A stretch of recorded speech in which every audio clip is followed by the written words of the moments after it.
ये हेलो बच्चों, मैं दीपक गुप्ता। तो आज हम बात करेंगे इंजीनियरिंग मैकेनिक्स के बारे में। ये इंजीनियरिंग मैकेनिक्स का कॉनकरेंट फोर्स सिस्टम वाला सम में देखिए, सम में क्या दिए। 3 concurrent forces P, Q and S are acting at 120 degree with each other. Determine the resultant force, magnitude and direction with respect to P and what will be their equilibrium. Okay, ये सम आया है दिसंबर 2015 में for 4 marks के लिए। से example अगर मैं consider करूँ, 3 फोर्स है। से एग्जाम्पल ये पहला फोर्स लिया, ओके, और ये तीसरा फोर्स, सेकेंड फोर्स लिया, और ये थर्ड फोर्स लिया। इनके बीच में एंगल कितना है? 120 डिग्री। यहाँ पे एंगल 120 डिग्री, यहाँ पे एंगल 120 डिग्री। ये पूरा एंगल होता है आपका 360 डिग्री। ओके, अगर ये मैंने अज्यूम किया, ये लाइन ऐसे ड्रॉ कर दिया मैंने, ये एक्स लाइन, ये वाई लाइन, तो ये जो एंगल बनेगा, देखिए ये एंगल यहाँ पे नीचे आएगा, तो ये एंगल कितना होगा? यहाँ पे ये कितना होगा? 90। कितना था आपके पास? 120। तो 120 माइनस 90 कितना बचेगा? यहाँ पे 30। तो ये एंगल कितना आएगा आपका? 30। उसी तरह यहाँ पे 120, नीचे कितना आएगा? ये होता 90, नीचे आएगा आपका 30। ओके, और ये बचा हुआ यहाँ पे 120। तो देखिए इस तरह का फिगर आपका बनेगा।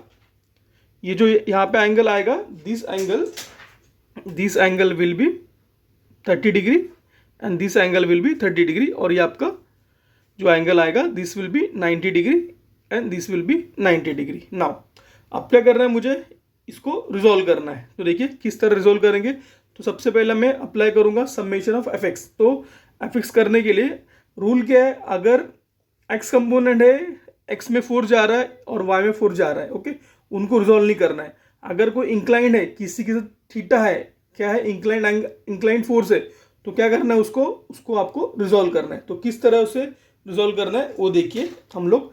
तो देखिए ये कहाँ पे जा रहा है? ये आपका आ रहा है थर्ड क्वाड्रेंट में। कहाँ पे आ रहा है? ये एस जो है कहाँ पे आ रहा है? थर्ड क्वाड्रेंट में। तो इस तरह ये इसके पैरेलल यहाँ पे आएगा और ये यहाँ पे रिजोल्व होगा। जिसके साथ आपका एंगल होगा उसके साथ क्या आएगा? कॉस आएगा। वो याद रखिए, जिसके साथ एंगल उसके साथ कॉस। एंगल किसके साथ आ रहा है? इसके साथ। किसके साथ आ रहा है? ये जो हॉरिजॉन्टल कंपोनेंट है उसके साथ आ रहा है। तो ये होगा 300 कॉस 30। इसके साथ क्या आएगा फिर? 300 साइन 30। नाउ सिमिलरली ये जो फोर्स है वो कहाँ पे आ रहा है? फोर्थ क्वाड्रेंट में। तो ये आएगा फोर्थ क्वाड्रेंट का, ये इस तरह और इस तरह। एंगल किसके साथ है? एक्स के साथ। तो यहाँ पे क्या आएगा? 250 कॉस 30। यहाँ पे क्या आएगा? 250 साइन 30।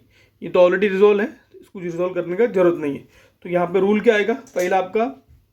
तो देखिए, तो फर्स्ट सबसे पहले यहाँ पे आएगा, okay, applying condition of equilibrium. क्या करेंगे हम लोग? कंडीशन ऑफ इक्विलिब्रियम लगाएंगे। तो पहला कंडीशन है summation of F X is equal to 0, और बोलेंगे ये जो फोर्स है ये डायरेक्शन का टूवर्ड्स राइट क्या होता है? पॉजिटिव। तो टूवर्ड्स लेफ्ट क्या होगा? निगेटिव। ओके, नाउ तो देखिए एक्स कंपोनेंट क्या क्या मेरा? ये 250 कहाँ जा रहा है? टूवर्ड्स राइट जा रहा है, तो होगा पॉजिटिव। तो 250 कॉस 30। दूसरा कौन सा है? ये कहाँ जा रहा है? वो निगेटिव साइड। ये होगा -300 कॉस 30। तो ये हो जाएगा आपका समेशन ऑफ एफ एक्स। क्या हो गया आपका? समेशन ऑफ एफ एक्स हो जाएगा। तो देखिए, तो सबसे पहले हम लोग फाइंड करेंगे समेशन एफ एक्स। तो ये होगा 250 कॉस 30 -300 कॉस 30। तो ये वैल्यू है आपका -43.30। कितना है ये? -43.30 न्यूटन। इसका मतलब क्या है? ये जो फोर्स है ये जा रहा है कहाँ पे? अपोजिट साइड, मतलब जा रहा है लेफ्ट साइड में। फोर्स कभी नेगेटिव होता नहीं, ये इसका डायरेक्शन है। अगर कोई सर आपको सिखाता है कि लेफ्ट साइड का फोर्स जाने वाला पॉजिटिव है तो पॉजिटिव है, ओके, फर्क नहीं पड़ता है। ये जैसे साइन का कन्वर्जन, फोर्स कभी नेगेटिव नहीं होता है, वो याद रखिए। नाउ ये हो गया F X. Now summation of F Y, वहाँ पे क्या बोलेंगे? वर्टिकल फोर्स मैंने बोला पॉजिटिव। क्या बोला? Vertical force positive.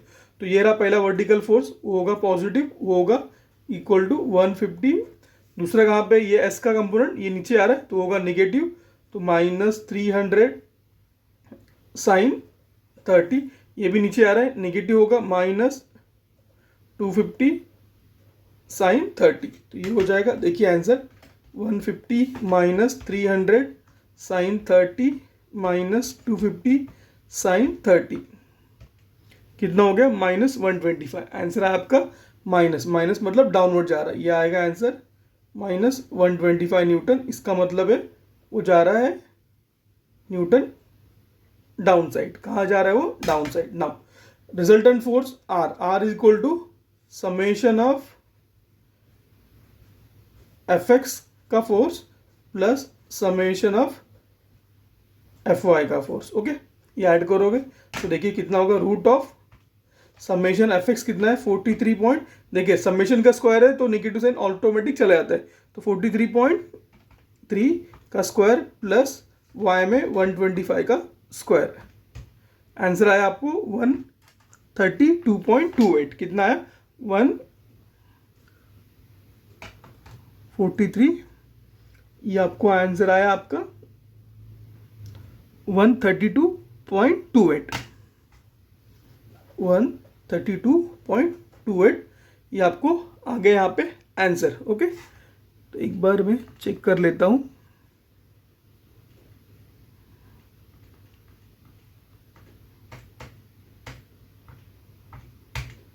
Okay, right answer Newton. Okay, answer आप भी दो बार चेक कर लीजिए। ओके, ये आ गया। नाउ ये आने के बाद आपको फाइंड करना है, क्या फाइंड करना है आपको, थीटा कहाँ से पास होगा ये, तो theta equal to tan inverse of summation Fy divided by summation Fx, तो इक्वल टू होगा tan inverse of summation Fy किधर आपका ये 125, ये मॉड में होता है, किस में होता है ये, मॉड में। मॉड में होने के कारण यहाँ पे नेगेटिव साइन काम नहीं करता, तो नेगेटिव साइन नहीं लेना है आपको, पॉजिटिव साइन ही लेना है, और ये 43.30।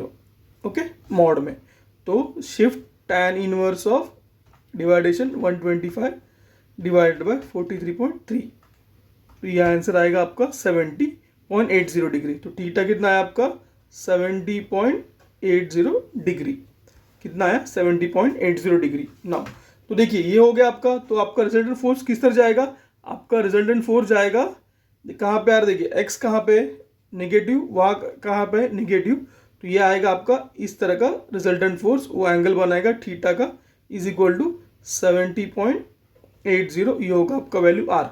अब क्या पूछा आपको, आपका फाइंड करो इक्विलिब्रियम फोर्स कहाँ जा रहा है, तो इक्विलिब्रियम फोर्स जो है वो क्या होता है, सेम होता है मैग्नीट्यूड में, बट क्या होता है वो अपोजिट डायरेक्शन, कहाँ होगा वो अपोजिट टू दिस, तो ये एंगल जो बनेगा this angle and this angle will be same, तो ये होगा 70.80, ये होगा इक्विलिब्रियम फोर्स से E is your equilibrium force and E is equal to R, क्या होगा वो equal to R. So hope आपको ये मेरा वीडियो समझा होगा। So thank you for watching my video and stay tune for other video के लिए भी आपको मैं जल्दी आगे इंजीनियरिंग मैकेनिक्स के और वीडियो आपको यहाँ पे मिलेंगे regarding the Mumbai university. So thank you for watching this.